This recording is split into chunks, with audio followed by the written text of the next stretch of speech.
Welcome back to Advent of Vim 2025. This is day 12 and we're going to talk about the multi-window workflow here. Special thanks go out to my YouTube channel members, of course, again, and the YouTube super chatters and thankers, and also my GitHub sponsors. On Ko-fi there has been no one until now, so there's no Ko-fi section here yet. Thank you all so much, really appreciate it. Hi, my name is Marco. Let's get started. So just wanted to let you know where I got the idea for this video today. A few days ago in the comments to the day 2 of this video series, there was a request from the user I won't pronounce here. You can read it yourself. So anyway, this person wanted me to create a video on creating and navigating panes in Vim, having a multi-window workflow, also with opening a terminal without using tmux. So that's what we're doing today. Here we have the simple Markdown file open. Maybe before we start, let's go into the help file, into Windows intro to get some of the terminology here right. A buffer is an in-memory text of a file. A window is a viewport on a buffer. And a tab page is a collection of windows. And further down it says, a window is a viewport onto a buffer. You can use multiple windows on one buffer or several windows on different buffers. And a buffer is a file loaded into memory for editing. So we got the basic terminology down. Let us look at what this means in practice. So there are many shortcuts, there are also commands, but let's start with the shortcuts because I tend to use them and not really the actual commands. It's quite easy to memorize. You can memorize Control W as the starting point for, I guess, all of the window commands. So if I wanted to close this window here, I could use Control W. I already pressed it, as you see indicated on the lower right here. And C for close or Q for quit. I'm going to use C here.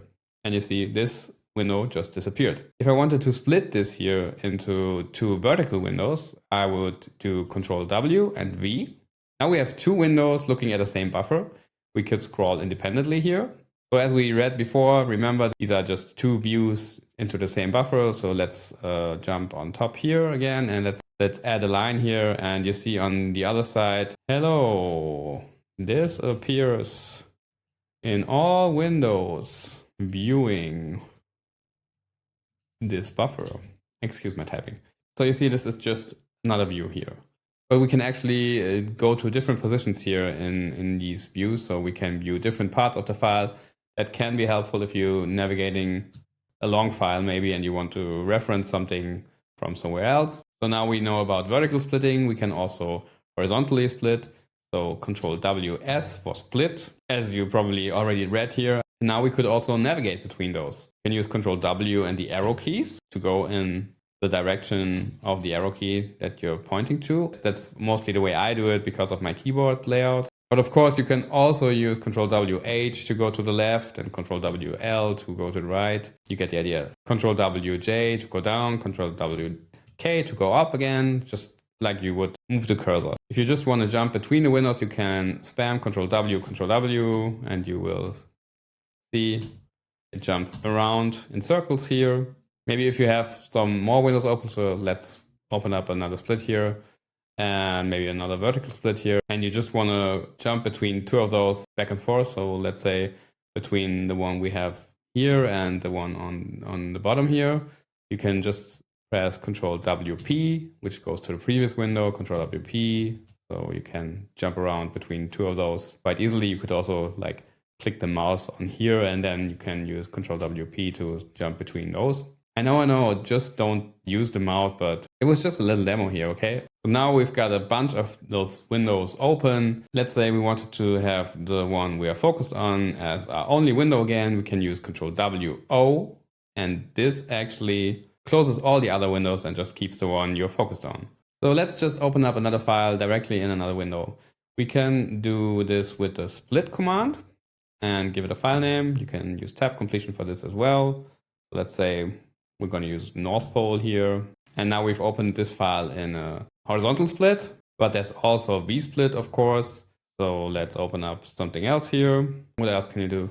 Yeah, you can move windows around, of course. For that, you use Control W and then the capital letter of the direction keys, HJKL. So if I wanted to move this to the left side here, I would use capital L.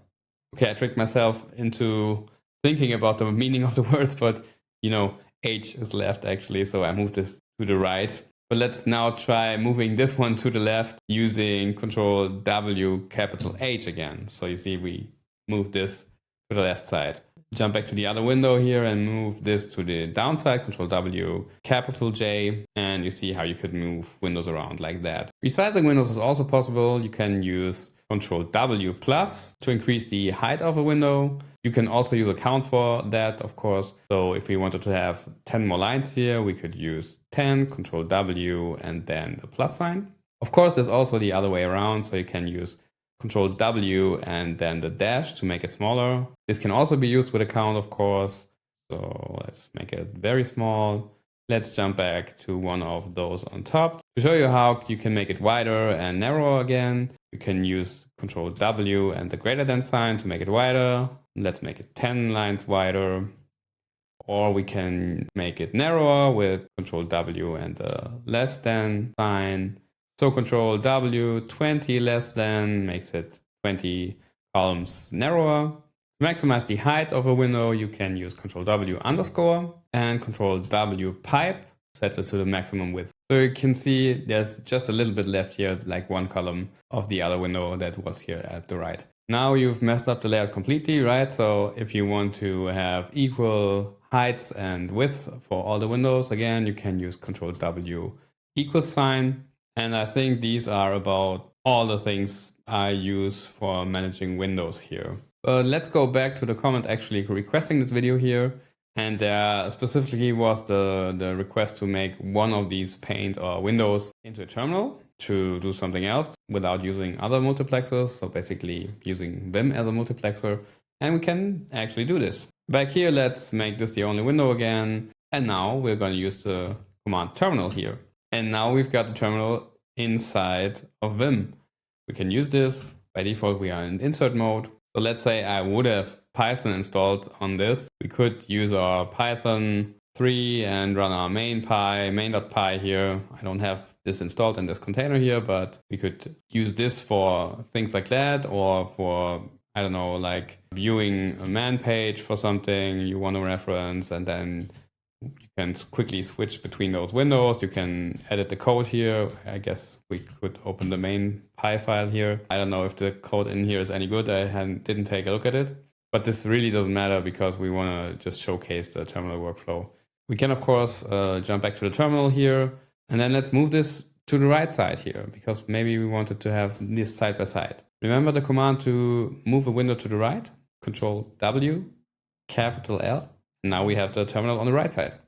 Let's quit the man page here, do a Control D to just exit the terminal. And let me show you how you can open the terminal in vertical mode. You can use vertical and then the terminal command. And now this opens up the terminal in a vertical split. You can also directly open up the terminal with a command. So let's type colon. Now you're in insert mode here in the terminal, of course. You can't actually go to command mode from here directly. You have to escape the normal mode here again. But how do you do that actually? So I can't go to normal mode using simply escape here. This gets sent to the terminal, and you see the cursor here change because I've got CSH with Vim mode enabled. If I press I again, you see this changes again, and I can actually write text again. If I press escape again, I can use B to go back here. You see the usual things work, but that's a CSH thing, not a Vim thing here right now. So if I'm inside the Vim terminal, I can actually use Control W, capital N to go into normal mode here. And you also see some line numbers in the gutter here appeared, because now this is just a Vim buffer. I can just navigate around here using GG. It's just a buffer, and I can scroll around like this and stuff like that. So that's pretty neat, but that's not what I wanted to show you. To directly run a command inside the newly popping up terminal we want to use here, we can just use terminal, and then we give it the name of the command we wanted to run. So in this case, I just want to run htop here. Let's make this the only window here. So the resizing actually didn't work for htop here the way I thought it would, but let's just quit this and see what happens. It says htop finished, and it's now a regular buffer without scrollback actually here. So let's just open up something else here in this window again, like the main.py. But we can still switch to the other things. Let's see, in our buffer list here, there are still buffers open for the other terminal stuff here. So You can see buffer 10 is the ZSH terminal we had open. So let's switch to buffer 10. And we are back in here. Go to insert mode again using I. So this works the way you expect it, and abort this. And now we can use this terminal again, just the way we want it. So let's run htop again here.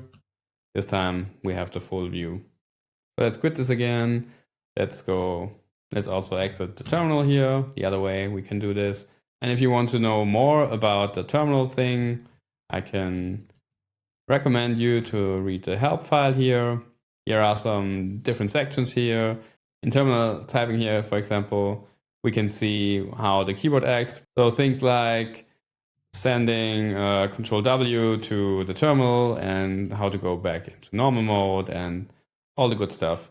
So if you want to know more about some things here, always great to look into Vim's help. It's a really great resource. So how do you use Windows inside of Vim, and do you use the terminal inside of Vim? Do you use it as a multiplexer? Did I forget to mention something really important here? Please let me know in the comments. Also, please like and hype the video. Subscribe to the channel if you didn't already. You can of course also use one of the YouTube membership options that are available, or donate using GitHub sponsors or Ko-fi. I'll be here again tomorrow with another video in this series. See you around and take care.